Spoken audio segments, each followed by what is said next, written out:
Երկու եղբայր Գաբրին եղեր նույն լերան դարբեր քյուղերու մեջ։ Եղբայրներն մեկը արավոտ կարտնա մյուս քյուղի մեջ եղած եղբայրը տեսնելու համար, բայց լերը պետք է անցնի, լերան ջամփաները Քալազադենը մեծ մշուշ գիչնա։ Աչքը չի տեսներ, մեկ հերույան դեսնե Կազանի ստվեր։ Արդյոք արջը, արդյոք քայլը, գամած իր զենքին գերգարի իր ցերքը, հետո գմոդենա որ եկող մարդը, բայց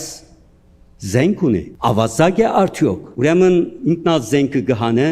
կտեսնե որ թիմացինն ալ զենքը պիտի հանե, ճիշտ պիտի գրագե, վերջին ցայնով գսե որ ով ես։ Թիմացեն ցայնը գուկա, եղբայրս ես եմ։ Ցայնը գջանչնա, գմոդենան, գողջե քուրվին, կհասկնան որ ոչ թե թշնամի են, ոչ թե Կազան են, այլ եղբայրներ են։ Բայց մշուշը ինչպես ցույց կտա եղբայրները որպես թշնամի։ Հայաստանի վիճակը ես այսպես կտեսնեմ, մշուշ կա, աչքի չտեսներ։ Հայուն թշնամին թարսած է, հայուն գամփաստան է։ Ամեն մարդ ամեն դե թավաջան կտեսնա։ Ամեն մարդ